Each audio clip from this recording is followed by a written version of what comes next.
Hey, what's happening, everybody? Tarafdar back with a brand new video. Now, let's look at the paradigm of credit and what's been happening lately. And I want to bring you guys up to speed on some of the directions that you really need to keep your eye on when it comes to elevating yourself to a specific personal credit level that'll enable you to get more funding and pretty much walk through the difficult times that everybody's having with all these type of primary trade lines falling off and all sorts of instances that are happening that's basically delaying your ability to go out there and create opportunities with personal credit. Obviously, you've noticed lately that there has been a huge drop-off rate with primary trade lines, right?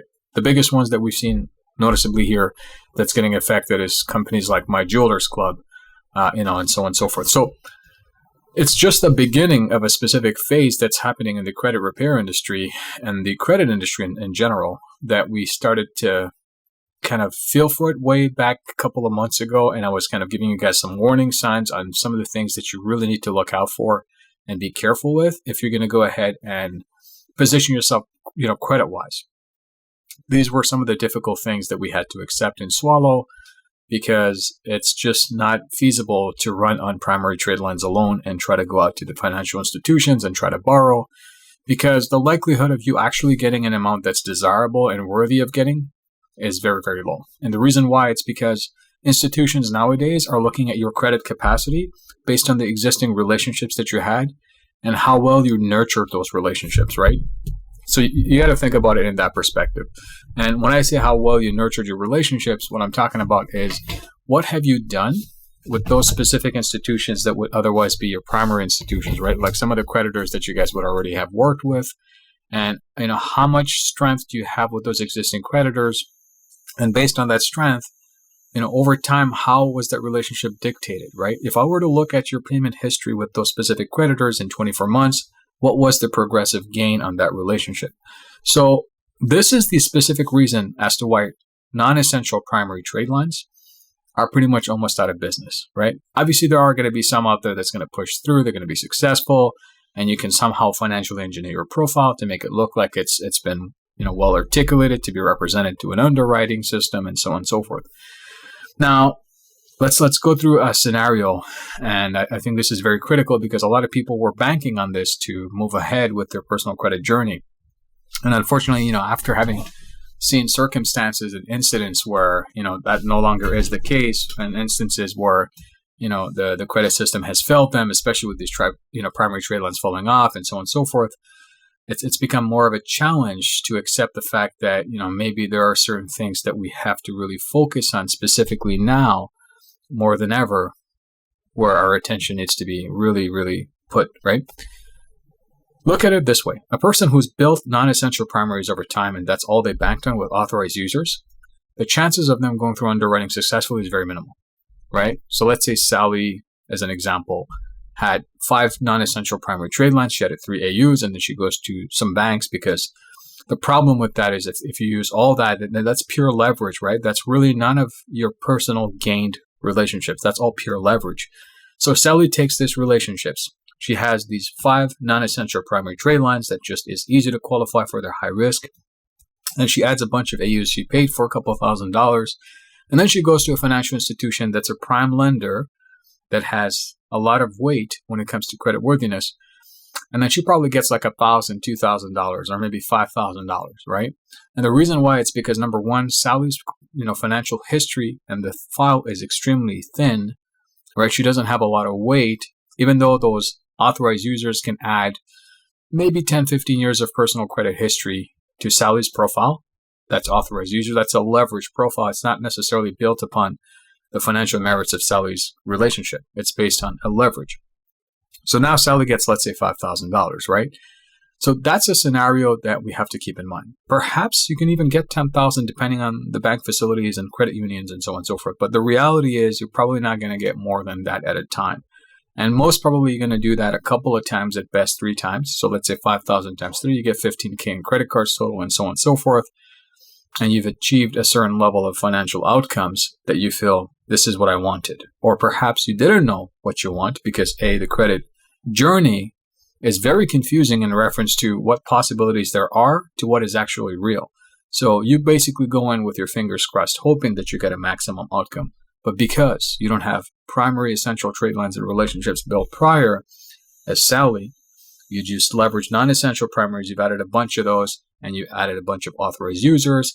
And now you go to an institution, and let's say you qualify for only 3 of those, and each one to give you 5,000. Collectively, now you have 15,000 in credit lines.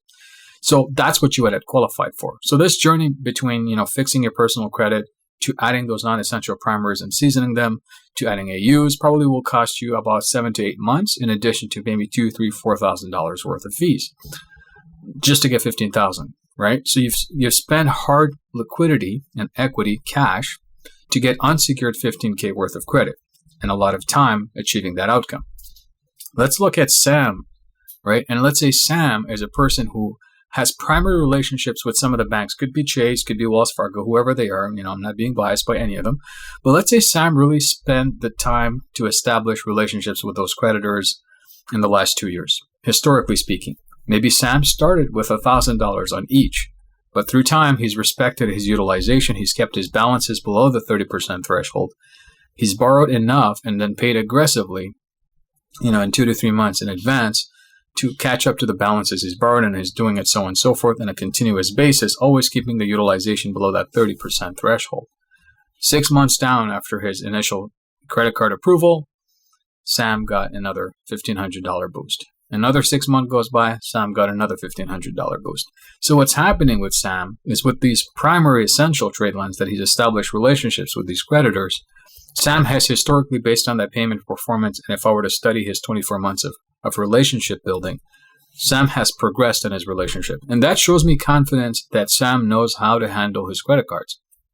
Whereas with Sally, I don't see that historical trend. All I see is high-risk accounts that are easy to get approved for, in addition to a leverage situation from leveraging somebody else's credit history.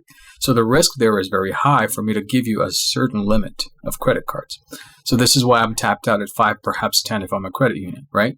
Whereas with Sam, he's established that 24-month of payment history in a very articulate way, in a manner that's respect-worthy with those creditors, and he's done it in a very systematic way, which gives me confidence to say, hey, look, Sam, let's say you have $4,000 on each of those accounts. I'm willing to give you up to $24,000.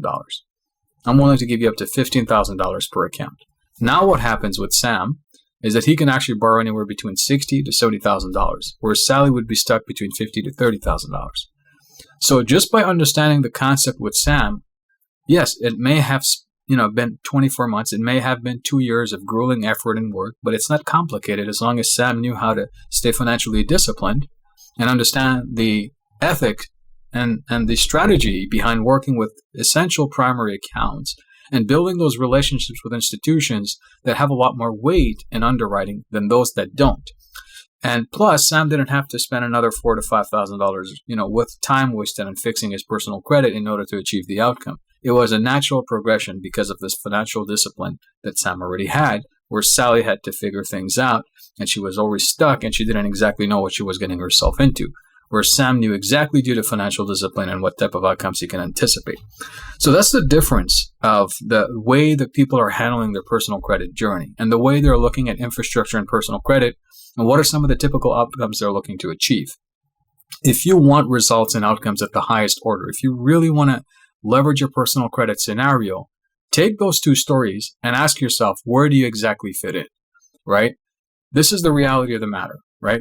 Obviously, you guys are on this channel to fix your personal credit, to understand credit narrative and consumer credit in a very different angle, because I'm very thorough to give you guys as much detail as I humanly can, to give you the clarity that you need to understand in certain things before making a decision. But at the same, understand that there is going to be a need for discipline and some sort of financial rehabilitation to get you to a position where you're going to be more like Sam rather than Sally, without prejudice, right? The most important thing you need to understand is whenever you guys dive into your personal credit journey, follow this progressive path, understand the outcome that you're going to achieve, and at the end of the day, if you use common sense and pure logic, if your behavior with the creditors, understanding the utilization game and understanding the relationship building game is on par, there is no denying credit down the road. There is no complications through underwriting. There is no things where you have to get too concerned about whether you're going to get approved or not for. And the mere fact of that is you're not being very evasive in your credit repair journey or credit building journey. And the reason I say that is most of the time Sallies are looking out for those non-essential primaries and AUs is because they don't have solid bankable relationships anyways, which means that chances are that any ones that are built over time through this financial engineering process is going to go down in the future. It's because A, there was no discipline to begin with. As much as, Sally would save $4,000 to $5,000 to spend and get that to a financial engineering state in order to qualify for, let's say $5,000 per account, the financial discipline was never achieved, and therefore it's never going to be a sustainable model for Sally. Unless such point that Sally decides, you know what, I'm going to shift my mind, and the $5,000 to $10,000 or $15,000 that I get, I'm going to maintain those really well, and over time, I'm going to establish it and be as much as I can like Sam, rather than trying to be always evasive and fixing my credit and just running around and trying to achieve this thing over and over and over again. So that's the reality of what you guys have to look at when it comes to personal credit journey. That's the paradigm that everybody gets lost at. So always ask yourself the question, what a part of your journey, and if so, exactly how does your journey look when you're comparing the situation like this, Sally, or does it look like you're actually doing something very strategic and intelligent like Sam, where there's progressive relationships being built that's going to benefit you at the highest order? So I want you guys to think about that before you walk away from this video. I really want you to think every single day that you wake up, or even before you go to sleep, about, hey, look, what's going to be looking like tomorrow when it comes to my personal credit journey? I have to make the effort, because at the end of the day, trust me, guys, credit is going to be a little bit more necessary as you start to see things come back to normal. People want to make sure they have financial security. And because, this pandemic has caused global infrastructural issues and deficits, and there's a huge level of disparity when it comes to the likelihood of things going back to normal, people are going to be at an all-time high when it comes to due diligence. So you really need to understand how to position yourself so that you can ride the wave in a very comfortable way, rather than being uncomfortable and going into the reality of the matter in the financial services industry and benefiting on your personal self with the financial products that you have available to, by looking at confused infrastructure and systems like Sally, because A, you're crossing your fingers every time you're walking into a situation. So go in with certainty and clarity, and go in with strategy, because that will give you the outcomes. Uncertainty and not being clear and gambling with it is not ever going to give you outcomes. And that's just logic. It's if you plug in the equation, if you do the math, you'll see there is no happy ending to how Sally's conducting herself in comparison to how Sam is actually doing it in a very strategic manner. So I want you guys to leave with that. I want you to think about that really hard and just understand the significance of what I'm trying to tell you guys, because this is very important, right? So in the next couple of videos, we're going to dissect credit repair a little bit more differently. And here's what I mean. We're going to dissect the components of the Fair Credit Reporting Act.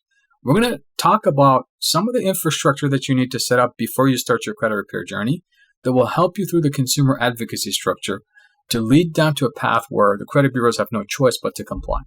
In order to do so, we need to deep dive into some of the legalities of understanding your rights, the laws behind those rights, why they were enacted, in addition to how to get those laws executed to ensure that they're enforced the appropriate way to benefit you as a consumer. And all this coming soon. But at the same, I hope you guys enjoyed this video. And if you definitely did, don't forget to smash that thumbs up button. Don't forget to subscribe if you're new to this channel and you haven't done so yet by subscribing and clicking that button below. Don't forget to turn the notifications on to all, so every time there's videos like these, you guys will be the first to know. In fact, if you guys want to join the Insider, the channel membership that's also near the subscribe button, you'll have Insider brand new videos that are high level that'll educate you further based on personal credit in addition to wealth building. So I'd definitely like to see you guys on the other side as well. And with that, this is definitely your guide and mentor, Ali Tarafdar. I'll catch you guys on the next one. Bye for now.